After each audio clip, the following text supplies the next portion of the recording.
Good morning.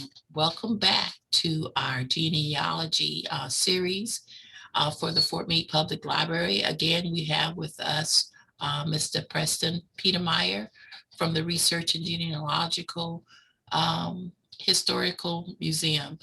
So I present to you Mr. Petermeir. Thank you, Jackie. I really appreciate being here.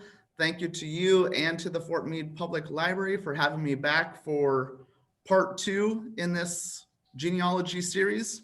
Today I'm going to talk about city directories. I'm going to talk about really what they are and how they can be a useful resource. I'm also going to dive into the city directory collection that we have here at the Polk County History Center. So with that being said, let's jump into it. The first thing we should ask is, what are they? The city directory is a listing of residents, streets, businesses, organizations, or institutions given their location within a city. A list of residents is usually listed in alphabetical order and lists names, their addresses, and occupational information. Now, as I mentioned, they are usually arranged alphabetically, but in rare occasions, they could be arranged geographically as well. I have also seen older directories that are arranged by the first letter. So all the A's are clumped together in no specific order. All the D's are all clumped together in no specific order, and so forth. But city directories were usually published annually, and there is added value in having the ability to examine a run of consecutive directories for a given city rather than just a single year all by themselves. With a string of consecutive years, you can track the growth of a community or its decline, and you can also track ancestors or people you are researching for historical purposes over the entire time they lived in a particular city. You can see their work history, when they changed residences, whether they owned a house or rented, who lived with them, and when they moved from the city. So the more volumes you have, the better resource that they can be. And actually, when city directories were originally published, they were meant to be a 1 year at a time use, very brief. When a new directory was issued, the old one was meant to be thrown away. And as a genealogist myself, I am super happy that some people found it too difficult to throw away. And I'm sure there are other historians, genealogists, and researchers who feel the same way as me. In our collection here at the History Center, all of our city directories are located in a specific area. They're organized in alphabetical order based on the city of Polk, the city in Polk County. And once they're broken down by the city, they are listed in chronological order. Our collection is pretty substantial in size, but there are a few gaps in there, and I will show a little bit more detail here in a little bit. There are also county directories that contain data from throughout the entire county. In our collection, we have a 1921, 1922 Polk County directory, as well as one from 1928. These are very helpful with the historical context of the county during this time period. Now, talking a little bit about the history of city directories, they're older than you think. According to Dorothea Spear, who wrote the bibliography of American directories through 1860, directories date back to 1588, going back to London. It was a manuscript compiled by the Treasury of the Receipt of the Exchequer. The mayor of London, Sir Richard Gresham, wanted to be able to estimate the cost of providing armor and equipment to all the freemen of London in case of a domestic or international conflict. The first in the United States goes back to 1752 in Baltimore, Maryland. However, this was just a broadside listing of the inhabitants. The directory describes Baltimore during the colonial times, so it's quite interesting. Just after the Revolutionary War in 1785, the first directory published as a book here in the United States was in Philadelphia, and it allowed people really of this new country to identify themselves. One thing that separates city directories from censuses are that they are published by commercial entities rather than the government, and were, well, and still are published with the intent to sell the data and to see advertising throughout the directory. The commercial success resulted in directories being produced not only for cities, but for some rural towns and counties annually across the entire country. And city directories saw really their height of popularity. The heyday of city directories really lasted from the late 1800s through the late 1900s. Information that can be found within a city directory. Different cities and different annuals really provide different information from one another. Information could also differ based on who the publisher was as well. Some older directories might just list the head of the households. Others might name all the adults in the home, and occasionally children in the home could also be listed. Relationships, for example, they may indicate who the spouse is or if the individual is a widow. Through examination of multiple directories, you can figure out specific dates, such as when people were married or when they even passed away. They can show what their occupation was, also show their address. On occasion, a directory will list where a person moved to with a forwarding address, which is quite nice. Speaking of addresses, you can learn a lot about a person or a possible ancestor, maybe their work location, and figure out their possible daily commute to and from work. Some of these directories have even like a map of the community. So finding out where your ancestor lived, where they worked, and kind of figuring out their commute can really quite fill out that story of that ancestor. These city directories can also show you the goods and services your ancestor had access to in that community. Might even show ads that they might have posted. Now, Florida directories, for many Florida municipalities, city directories have been published annually for over a century. Like I mentioned earlier, the content in each volume varies from town and year and publisher, but generally they include an alphabetical list of residents with addresses, a classified business directory, information about local officials, clubs, public services, societies, and a street guide. Some directories also include information on nearby towns that are too small to have their own published directory themselves. Now, using city or county directories, city and county and even farm directories are generally arranged in alphabetical order by last name, street address, and or business name, which makes them very easy to use.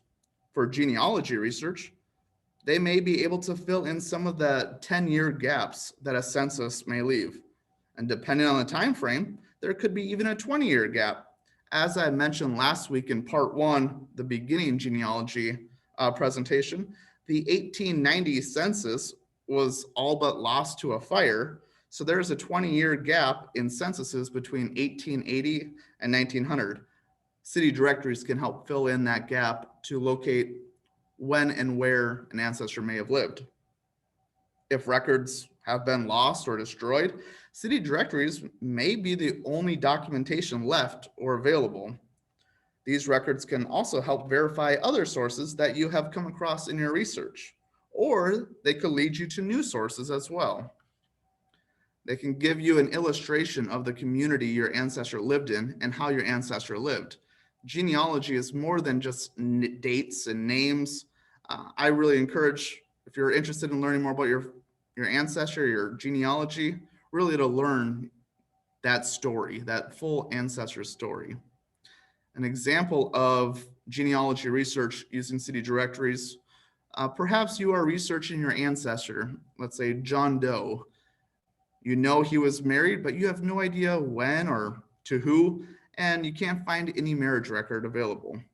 While you turn to city directories, you notice Mr. Doe is listed in the 1932 directory as a grocer, but nothing else. Then you look at 1933 and you find Mr. Doe has a wife named Jane, and now you can at least narrow down that ancestor, John and Jane Doe, were married sometime late 1932, early 1933. Same can be done to determine other vital information like death. It could also be for historical research. Useful for local historians because they can help with tracing the history of a particular building, a business, a club or society, or other local entity. It also gives a nice, concise overview of a city during a specific time period, which is nice. It is important to note, to keep printing costs down for these city directories, it was important to make each entry as short as possible to reduce the number of pages. That is why you will see abbreviations throughout the entire directory. The list of abbreviations and an explanation on how to read these abbreviations is usually listed near the beginning of the directory. Becoming familiar with these abbreviations will help you better interpret the information. Here is a little example. I don't know how well you can see that on the screen, and the upcoming images as well. But here is a page from the American Agriculturalist Farm Directory from New York in 1914. And it tells you really how to read the information that you're going to be seeing throughout the directory. Here's another example from that same book, that same directory. By using the explanation on the previous page, just kind of looking at the big all capital letter one, Herbert A. Rowe, as an example, by using the explanation and the abbreviations on the previous slide right here, we can see it's mod 2CH farmer grain and truck, sorry, T98A road 10 gauge H10, kind of a lot of mess there, but using that guide on the previous slide, we can determine that he had a wife named Maud. He had 2 children who were under the age of 21. He was a farmer who specialized in grain, and he ran a truck. He was a tenant of 98 acres and had his mail delivered from rural delivery route 10 from the Gage post office, and was located on Highway 10. So much shorter using the abbreviations, but can really tell a lot of information. So just something to be aware of using those abbreviations. Now, their directories can have multiple different sections throughout the publication, such as really an introduction to the area and the general index, a business directory with advertisements, an alphabetical list of names, directory of householders, including a street and avenue guide, and a telephone directory. And some, as we just saw earlier with the farm directory, can feature a rural routes directory as well. So I'm going to go into each one of these sections here in a little bit. The first one, introduction to the area or the general information on the community. This section is usually located right at the front, and it gives a description of the town, city, or county. I have some examples coming up on the next couple slides, but this section will list churches, cemeteries, libraries, and various organizations throughout the community. It will also illustrate popular industries, businesses, and even tourist attractions. Here is an example from a directory that we have in our collection. It is from Bartow, 1957. And as I stated earlier, I don't know how well you can see or read that image, but I wanted to give you an idea of what this section looks like. It displays statistical information like the population, the kind of climate, the area size, average rainfall, number of parks in the city, number of banks, number of churches, even talking about the different denominations of the churches. It will list the different newspapers and hotels, railroads and highways, even paved streets, hospitals, schools, and libraries. So definitely a lot of information right there on the very first page of really that general information of the city. Kind of continuing through, this is really the next page, kind of going through a general review of the city at this time period. And it covers different industries and agriculture in the area, in the city, phosphate mining, their vast road network, talk about even azaleas and different kinds of trees and plants. This one even talks about how Bartow just completed a modern sewerage system, keeping pace with the growth of the city. So it's one of those things where it's very unique, and that could be a very historical tidbit that you learn about Bartow. Also talks about different amusement and tourism as well in Bartow. Kind of one more page of this example here kind of continues on talking about recreation and entertainment. It even goes into clubs, talking about how Bartow has 23 civic, fraternal, and social clubs and organizations representing the leading national groups of the nation. So very interesting. A lot you can learn about Bartow just from looking at the general index, the main introduction to the area pages. The next section is business directory and advertisements. This usually comes right after that previous section we just looked at. It might even contain an index to the advertisements, telling you which page a specific business's ad is located. The business directory is listed in alphabetical order, either by the name of the business or by the type of business. Now, they usually only list businesses with a specific name. For example, Pat Murphy's Plumbing or Judy's Deli and so forth. And so here is a little example. This is also from that same directory that we just looked at, Bartow 1957. Here is just a little blown up image of John Pita's, and in the parentheses you see his wife's name, Velva, and John's restaurant has an address. It has the address of the business as well as the telephone number, and then it also has his home address and telephone number as well. But you see in the last parenthesis, it says see yellow page 69. So it kind of gives us a little telling us where to go to see more information. That John's restaurant that we just saw right here from John Pita, here's another listing in that city directory for John's restaurant. Here it gives even information, not only who the owner is, who we already knew, but it has information about that restaurant, that they have yellow rice and chicken, seafood dinners, steaks, homemade pastries, and just good food is a little slogan that they have. And there again, they have, go to this page to see more information. But this might be, you might be able to learn more about your ancestor if you really look up their business. So if your ancestor was a John Pitas, looking up their business can provide you a lot more detail about really that full ancestral story.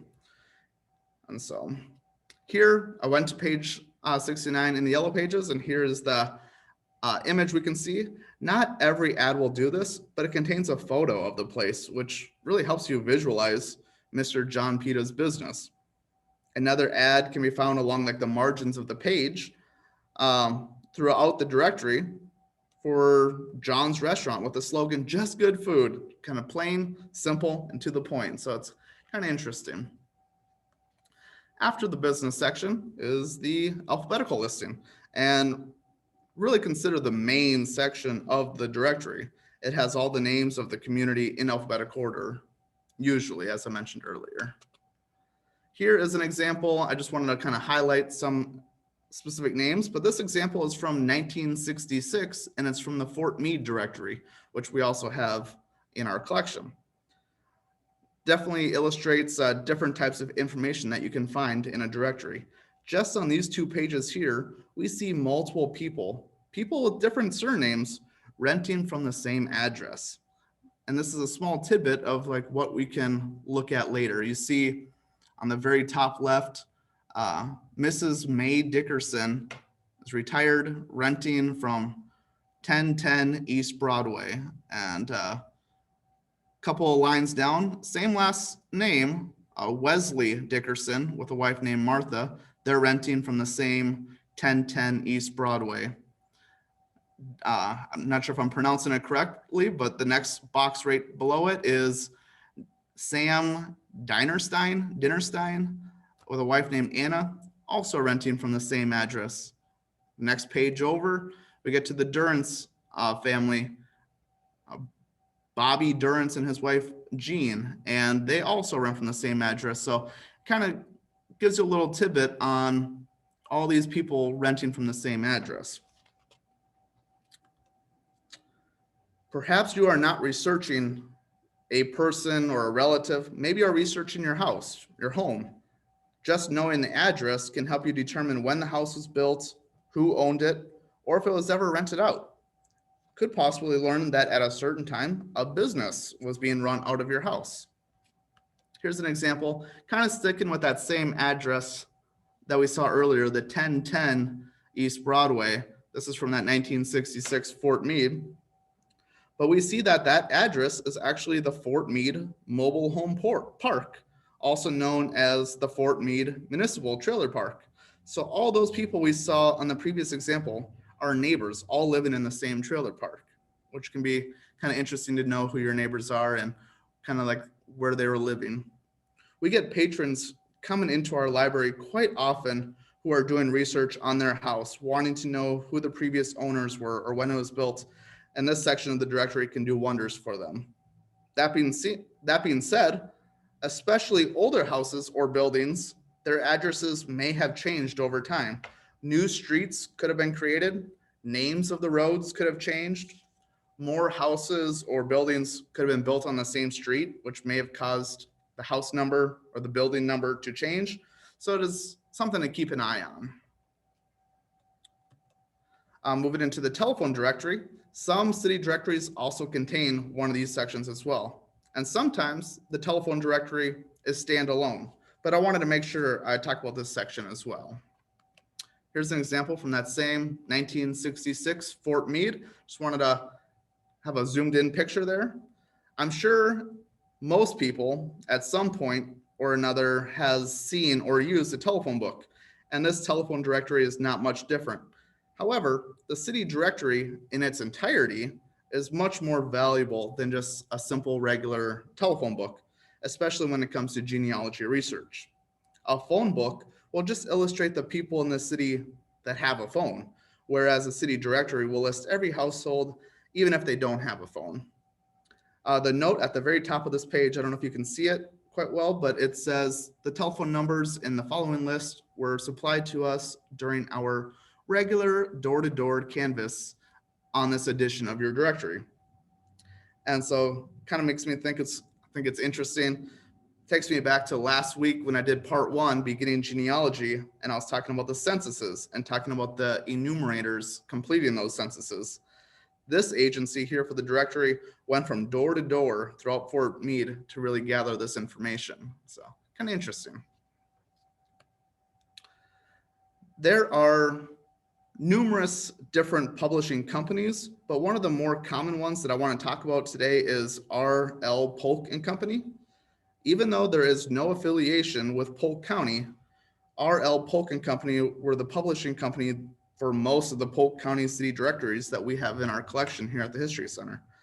They were founded by Ralph Lane Polk in 1870 in Detroit, really as a publisher of business directories.